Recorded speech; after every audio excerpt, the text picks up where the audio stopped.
சனாதன தர்மத்தை அழிக்க முடியுமா? நிறைய பேர் அதை அழிச்சிடணும் துடிக்கிறாங்க. அழிக்க முடியுமான்னு பார்ப்போம். சனாதனஹா அப்படின்ற வார்த்தைக்கு பொருள் பிரம்மம்னு ஒரு பொருள் இருக்குது, வேதம்னு ஒரு பொருள் இருக்குது, தர்மம்னு ஒரு பொருள் இருக்குது. பிரம்மம்னு எடுத்து ஃபஸ்ட்டு இந்த பிரம்மம்னா என்ன அப்படின்னா, வேதத்தில் பரம்பொருளுக்கு பிரம்மம்னு பேர். சாமானிய மனுஷன் அதை கடவுள்னு சொல்கிறான். வேதம் அதை அந்த பரம்பொருளை பிரம்மம்னு சொல்லுது. அந்த பிரம்மம் சனாதனமானது. சனாதனம் அப்படின்ற என்றும் உள்ளது, எட்டர்னல், அழிவற்றதுக்கு பேர் சனாதனம்னு பேர். இப்போ பிரம்மம் சனாதனமானது எங்கே சொல்லப்பட்டிருக்கிறது? பகவத்கீதையில் சொல்லப்பட்டிருக்கிறது. 2வது அத்தியாயத்தில் பகவத்கீதையில் கிருஷ்ண பரமாத்மா சொல்கிறார். இந்த ஸ்லோகத்தை இந்த பகவான் ஆதிசங்கராச்சாரிய பாஷ்யத்தை அப்படியே டிரான்ஸ்லிட்ரேட் பண்ணியிருக்கேன். இந்த ஸ்லைடில் பாருங்க. அச்சேத்யோயம் அதாஹ்யோயம் அக்லேத்ய அசோஷியேவச்ச நித்திய சர்வகதஸ்தானோ அச்சலோயம் சனாதனஹா. அப்படின்னா அச்சேத்யோயம், வெட்டுப்படாதது. அர்ஜுனா, உன் உடலில் இருக்கக்கூடிய அந்த ஆன்மா வெட்டுப்படாதது, ஆயுதங்களால் வெட்டுப்படாதது. அதாஹ்யோயம், அக்னியால் அது வந்து சுடப்படாதது. அக்லேத்யோ, நீரால் நனைக்கப்படாதது, நனைக்க முடியாது. அசோஷிய, காற்றால் உலர்த்தப்பட முடியாதது. நித்யா, என்றும் உள்ளது. சர்வகதா, எல்லா இடத்திலும் இருக்கிறது. ஸ்தானுகு, நிலையானது. அச்சலோயம், அசைவற்றது. சனாதனஹா, என்றும் உள்ளது. கிருஷ்ண பரமாத்மா அர்ஜுனனுக்கு சொல்லக்கூடிய ஒரு உபதேசம் இது. அர்ஜுனா, இந்த உடல் அழிவது, உடலுக்கு உள்ளுக்குள் இருக்கக்கூடிய ஆன்மா அழிவற்றது. பகவான் ஆதிசங்கராச்சாரியம் அத்தஹா சனாதனஹா சிரந்தனஹா, என்றும் உள்ளது என்ற சனாதனம் சிரந்தன, என்றும் உள்ளது அப்படின்ற மீனிங் தான் கொடுக்குறார். அப்போ பகவத்கீதையினுடைய 2வது அத்தியாயத்தில் கொடுக்கப்பட்டிருக்கக்கூடிய இந்த பாடலை பொறுத்தவரையும் சனாதனஹா அப்படின்னா நம்ம உள்ளுக்குள்ள இருக்கக்கூடிய இறைவன், ஆன்மா, சனாதனம். 11வது அத்தியாயத்தில் அர்ஜுனன் கிருஷ்ணனை புகழ்கிறார், கிருஷ்ண ஸ்துதி பண்ணுறான். அந்த இடத்துல அர்ஜுனன் சொல்கிறான், துமக்ஷரம் பரமம் வேதித்தவ்யம் துமஸ்ஸ விஸ்வஸ்ய பரம் நிதானம் துமவ்யே சாஸ்வத தர்மகோப்தா சனாதனஸ்துவம் புருஷோ மதோ மே. தும் அக்ஷரம், நீ அழிவற்றவன். பரமம் வேதித்தவ்யம், நீ உயர்ந்தவன். பரமம் வேதித்தவ்யம், அறியப்பட வேண்டியவன். துமஸ்ஸ விஸ்வஸ்ய பரம் நிதானம், நீ இந்த உலகத்துக்கு இருப்பிடமானவன். துவம் அவ்வியே, மாறுபடாதவன். சாஸ்வத தர்மகோப்தா, என்றும் உள்ள தர்மத்தை காப்பவன் நீ. சனாதனஹா, துவம் சனாதனஹா, நீ சனாதனமானவன். புருஷா, இந்த நவத்வாரபுரியில் வாழ்பவன் நீ. புருஷா மதோமி, அப்படின்னு நான் நினைக்கிறேன், நான் புரிந்து கொண்டேன்னு சொல்கிறான் அர்ஜுனன். அர்ஜுனன் கிருஷ்ண பரமாத்மாவை நேரடியாக பசல், நீ சனாதனமானவன் சொல்கிற. கிருஷ்ண பரமாத்மா, நீ சனாதனமானவன். இதே விஷயம் மனுஸ்மிருதியிலும் சொல்லப்பட்டிருக்கு, சனாதனந்த வார்த்தை.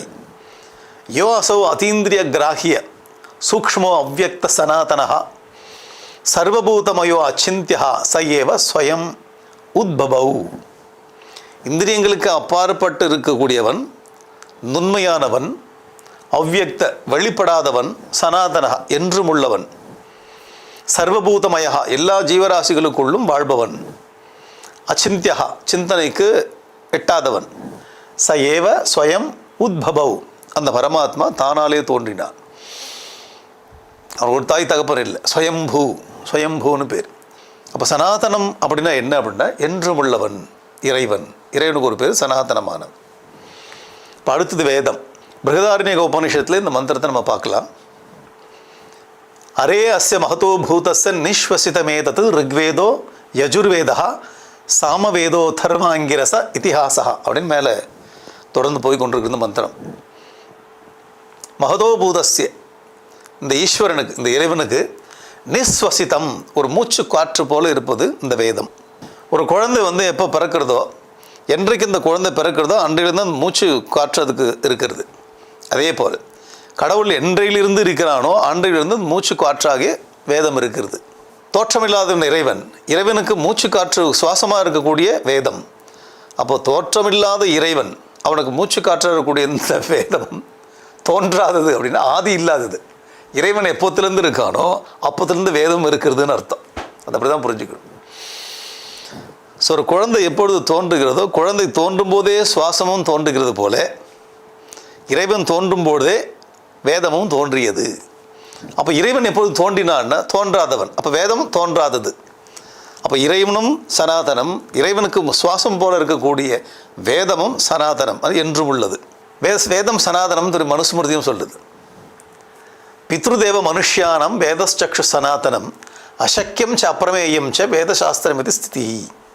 என்றும் உள்ள வேதமானது பித்திருக்களுக்கும் மனிதர்களுக்கும் தேவர்களுக்கும் கண் போன்றது. இந்த வேதமானது எவராலும் இயற்றப்படாதது, அளவிட முடியாதது.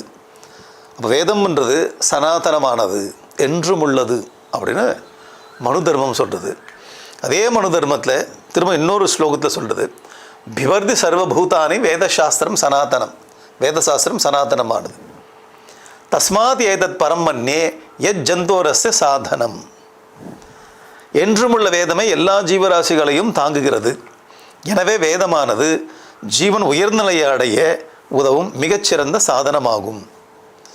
அப்போ முன்னாடி ஸ்லோகத்திலையும் வேதச்சக்ஷு சனாதனம், இந்த வேதம் கண் போன்ற வேதமானது சனாதனம் என்றும் உள்ளது.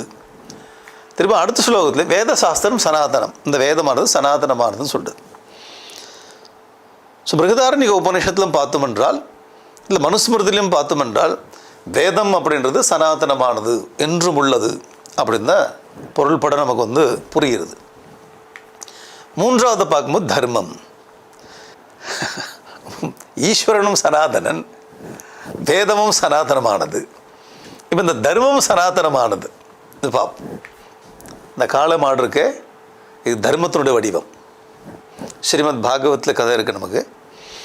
சிவபெருமான் இந்த காளை மாடு மேலே தான் உட்கார்ந்துட்டு இருக்கார், தர்மத்தின் தலைவன் இந்த காளை மாடு. இந்த தர்மம் 2 வகையாக இருக்கிறது நம்முடைய சிஸ்டத்தில். ஒன்று சாமானிய தர்மம், இன்னொன்று விசேஷ தர்மம். மனுஸ்மிருதியில் சொல்லுது சாமானிய தர்மம் 10 லட்சங்களை கொண்டது, 10 விதமான லட்சணங்கள். திருதி க்ஷமா தமோ அஸ்தேயம் சௌச்சம் இந்திரிய நிகிரகா தீர் வித்யா சத்தியம் அக்ரோதோ தசகம் தர்ம லட்சணம். 6வது அத்தியாயத்தில் மனுஸ்மிருதி. இதை பிரித்து படிச்சுக்கலாம், பிரித்து புரிஞ்சுக்கலாம். திருதி அப்படின்னா உறுதி, க்ஷமா பொறுமை, தமஹா அடக்கம், அஸ்தேயம் திருடாமை, சௌச்சம் தூய்மை, இந்திரிய நிகிரகா புலனடக்கம், தீஹி புத்தி, தீஹின்னு படிக்கணும், தீஹின்னு படிக்கூடாது. தீ 4th தா தேவநாகரியில் புத்தி, வித்யான்னு கல்வி, சத்தியம் உண்மை, அக்ரோதா குரோதமின்மை கோபமற்ற தன்மை. ஒருத்தர் மேல வெறுப்பு உமிழாமல் இருக்கிறதுக்கு பேர் அக்ரோதம்னு பேர். இதெல்லாம் 10 விதமான குணங்கள், மனித விழுமியங்கள். இதை தான் தர்மம்னு சொல்கிறது மனுஸ்மிருதி. ஒவ்வொரு மனிதனுக்கும் இருக்க வேண்டிய குணங்கள் இது, இந்த 10. இதே மனுஸ்மிருதியில் இன்னொரு அத்தியாயத்தில் சொல்கிறார், அஹிம்சா சத்தியம் அஸ்தேயம் சௌச்சம் இந்திரிய நிகிரகா ஏதம் சாமாசிகம் தர்மம் சாதுர்வர்ணியே அப்ரவீத் மனு சொல்கிறார். 4 விதமான வர்ணத்தாரும் சாதுர்வர்ணிய பிராமண க்ஷத்ரிய வைசிய சூத்ர, இந்த 4 பேர்கிட்டும் இருக்க வேண்டிய சாமாசிக தர்மம். சாமானிய தர்மம் எதுன்னா சத்தியம் அஸ்தேயம், அஹிம்சா சத்தியம் அஸ்தேயம் சௌச்சம் இந்திரிய நிகிரகா, இதெல்லாம் எல்லாருக்கிட்டையும் இருக்கணும்ன்ற. எல்லா மனிதர்கிட்டும் இருக்க வேண்டிய தர்மங்களுக்கு பேர் சாமானிய தர்மம் அல்ல சாமாசிக தர்மம்னு சொல்கிறார்.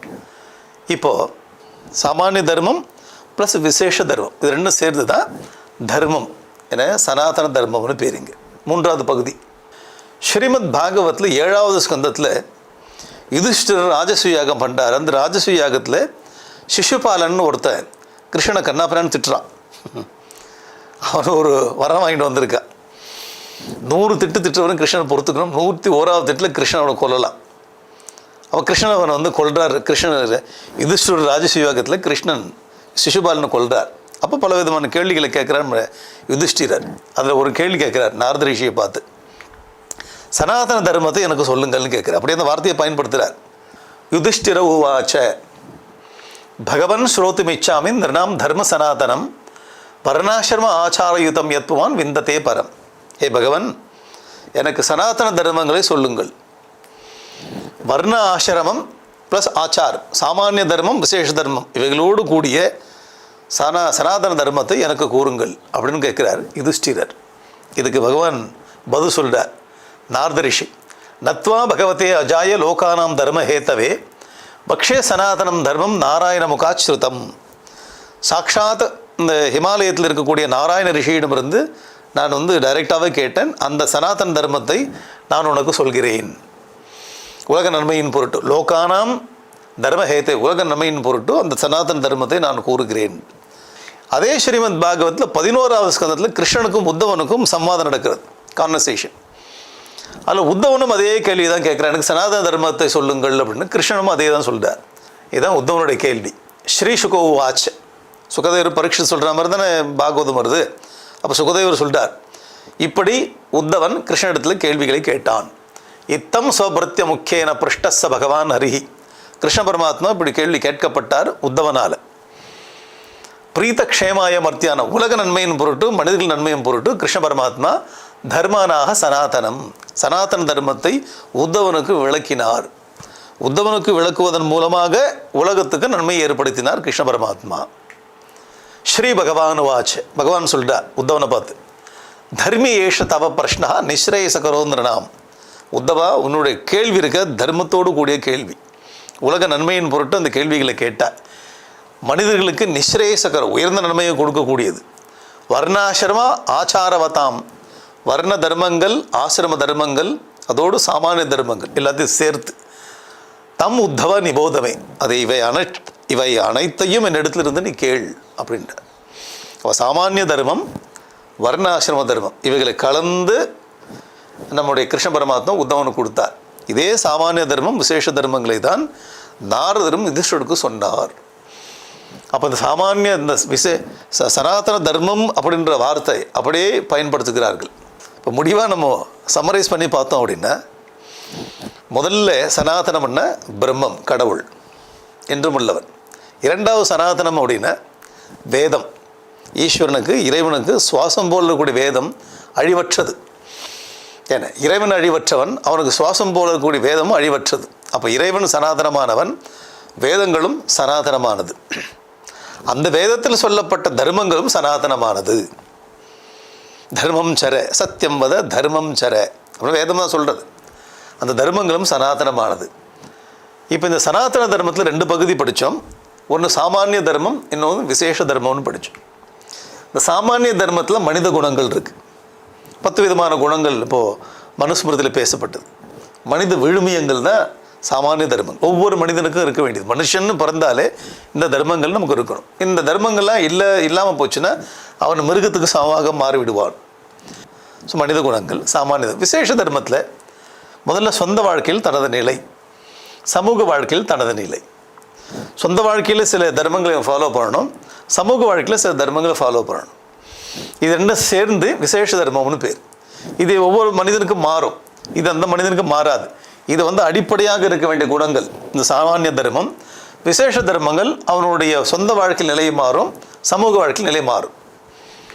இந்த விசேஷ தர்மங்கள் எடுத்துக்கொண்டால் சொந்த வாழ்க்கையில் உனது நிலை என்ன அப்படின்னா 4 நிலைகள்: மானவ வாழ்க்கை, திருமண வாழ்க்கை, பற்றற்ற வாழ்க்கை, துறவு வாழ்க்கை. படிக்கும்போது மாணவன் திருமணம் செஞ்சு அவன் குடும்பத்தில் வாழும்போது திருமண வாழ்க்கை. பற்றற்று திருமண வாழ்க்கை முடிஞ்சு தான் துறவுக்கு தயார்படுத்தக்கூடிய நிலை இருக்கே, அது பற்றற்ற வாழ்க்கைன்னு பேர். துறவியாக போகிறனால துறவு வாழ்க்கை. இதை சம்ஸ்கிருதம் சொல்லும்போது பிரம்மச்சரிய கிரகஸ்த வானப்பிரச சந்நியாசன். தனி மனிதன் தன்னுடைய எந்த நிலைகளில் முன்னேறி போக வேண்டும். இது தனி சொந்த வாழ்க்கையில் நம்ம இந்த நிலை, இந்த தர்மங்கள். சமூக வாழ்க்கையில் நீ எப்படி இருக்க அப்படின்னா, நீ சிந்தனையாளனா, நீ நிர்வாகியா, வியாபாரியா, தொழிலாளியா, அந்தந்த மனிதன் தான் அந்தந்த மனிதனுடைய மென்டல் கெப்பாசிட்டிக்கு தகுந்த போல் கண்டுபிடிக்கணும். Mental attitude. கிருஷ்ண பரமாத்மா இதுதான் கீதையில் சொல்கிறான், சாதுர்வர்ணியமயா சிருஷ்டம் குணகர்ம விபாகஷா. 4 விதமான வர்ணங்கள் என்னால் சிருஷ்டிக்கப்பட்டது: பிராமண, க்ஷத்ரிய, வைஷ்ய, சூத்ர. இதை தமிழில் சொல்லும்போதும் இங்கிலீஷில் சொல்லும்போது ப்ராப்ளம் இல்லை, சான்ஸ்கிரிட்டில் சொல்லும்போது ப்ராப்ளம், அலர்ஜியாக இருக்குது. பிராமண, க்ஷத்ரிய, வைஷ்ய, சூத்ர என்பது பயங்கர அலர்ஜி, பிரச்சனை. இவன் தமிழில் சிந்தனையாளன், நிர்வாகி, வியாபாரி, தொழிலாளர் சொல்லும் ப்ராப்ளம். அப்போ ஒரு மனிதன் சமூகத்தில் நம்ம எந்த இடத்துல இருக்கோமோ அந்த இடத்துல நம்ம ஃபிட் பண்ணிக்கணும். சமூகத்துக்கு நம்முடைய பங்களிப்பு எங்கேயாச்சும் ஒரு இடத்துல ஃபிட் பண்ணிக்கணும், நம்ம பங்களிக்கணும். சொந்த வாழ்க்கையில் நாம் இப்படி முன்னுக்கு போகணும். அப்போ சொந்த வாழ்க்கையோட நிலை, சமூக வாழ்க்கையோட நிலை எந்த நிலையில் இருக்குமோ அந்த நிலையில் நம்மளோட பெஸ்ட்டை வந்து கான்ட்ரிபியூட் பண்ணுறோம். நாமளும் முன்னுக்கு வரணும், சமூகமும் முன்னுக்கு வரணும். இது விசேஷ தர்மம். இந்த சமூகம் முன்னுக்கு வரணும், நாமளும் முன்னுக்கு வரணும். அதுக்கு பேசிக்காக இருக்க வேண்டிய குவாலிஃபிகேஷன்ஸ் இருக்குது. அது சாமானிய தர்மம்னு பேர். ஆக இந்த சாமானிய தர்மமும் விசேஷ தர்மமும் சேர்ந்து சனாதன தர்மம்னு பேர். மூன்றாவது பகுதி சனாதன தர்மத்தினுடைய மூன்றாவது பகுதியில் சாமானிய தர்மம் விசேஷ தர்மமும் 2 பகுதிகள் இருக்குது. அப்போ மொத்தத்தில் நம்ம பார்த்தோம் அப்படின்னா சனாதன தர்மம்னா என்ன? சனாதனமானது இறைவன், சனாதனமானது வேதங்கள், சனாதனமானது தர்மங்கள், மனிதன் வந்து ஃபாலோ பண்ணக்கூடிய தர்மங்கள். இந்த சனாதன தர்மமானது நம்முடைய இந்த மாடர்ன் டைமில் ஹிந்து மதம் அப்படின்னு அழைக்கப்படுறது. ரொம்ப பாப்புலராக ஆகிடுது ஹிந்து மதம். சரி, இருந்துட்டு போட்டோம், ஒன்றும் பிரச்சனை ஒன்றும் இல்லை. ஆனால் அது சனாதன தர்மம்னு பேர். இப்போ இந்த சனாதன தர்மம் எங்கே இருக்கிறதுனா உலகம் முழுக்க பரவி இருக்குது. ஒரு மனிதனை நீங்கள் எடுத்துக்கினா, நீங்கள் ஆஸ்திரேலியாவில் இருங்கோ, ஆஃப்ரிக்காவில் இருங்கோ, நியூசிலாண்டில் இருங்கோ, இல்லை வெஸ்டர்ன் கண்ட்ரிஸில் இருங்கோ, இல்லை north America, south America, India, China, Russia, நீங்கள் எங்கே வேணாலும் இருங்கோ உலகத்தில். எங்கே இருந்தாலும் மனிதன்னு சொல்லும்போது சாமானிய தர்மங்களை ஃபாலோ பண்ணணும். அப்போ சமூகத்தில் இருக்கும்போது இன்னும் சிந்தனையாளராக இருக்கணும், இல்லை வந்து வியாபாரியாக இருக்கணும், இல்லை தொழிலாளியாக இருக்கணும், இல்லை நிர்வாகி, ஏதோ ஒரு இடத்துல ஃபிட் ஆகும். தனி மனித வாழ்க்கையில் பார்க்கும்போது ஒன்று பிரம்மச்சரியாக இருக்கணும், மாணவனாக இருக்கணும், இல்லை கல்யாணம் பண்ணி இருக்கணும், இல்லை கல்யாணம் பண்ணி வாழ்க்கை போதோன்னு அப்படி பற்றற்ற தன்மையை ப்ராக்டிஸ் பண்ணோம், இல்லை சன்னியாசியை போகணும். இந்த 4 நிலையில் ஏதோ நிலையில் இருப்போம். அப்போ ஒரு மனிதன்னு பிறந்தாலே உலகத்தில் எந்த மூலையில் இருந்தாலும் அவன் சாமானிய தர்மத்துக்கு உட்பட்டவன், விசேஷ தர்மத்துக்கு உட்பட்டவன், அவனுக்கு தெரியாமே இருக்கா. ஆக இது வந்து சனாதன தர்மம்னா மனிதனுக்கு என்றும் உள்ள தர்மங்களை என கூறுவதனால இது சனாதன தர்மம்னு பேர். உனக்கு பிடிக்குதோ இல்லையோ, நீ வந்து அந்த மாதிரி பேர் வச்சுக்கிறோ இல்லையோ, ஸோ உன்னை மீறி கொண்டு இந்த சனாதன தர்மம் உன்னை ஆட்கொண்டு உன்னை வந்து வழிநடத்தி கொண்டு போய் கொண்டிருக்கிறது. அப்போ இது வந்து ரிலீஜனை தாண்டி, மொழியை தாண்டி, ஒரு ஜாகிரபிக்கல் ஏரியாவை தாண்டி மனிதன் நம்ம பிறந்தாலே சனாதன தர்மத்துக்கு உட்பட்டு தான் வாழ்கிறோம். ஆகவே சனாதன தர்மத்தை அழிக்க முடியுமா? சனாதனம் என்றும் உள்ள மனித தர்மங்கள், என்றும் உள்ள மனித தர்மங்களை அழிக்க முடியுமா? அழிக்க முடியாது. என்ன சனாதனமான இறைவன் சனாதனமானவன், வேதம் சனாதனமானது, மனித தர்மங்கள் சனாதனமானது.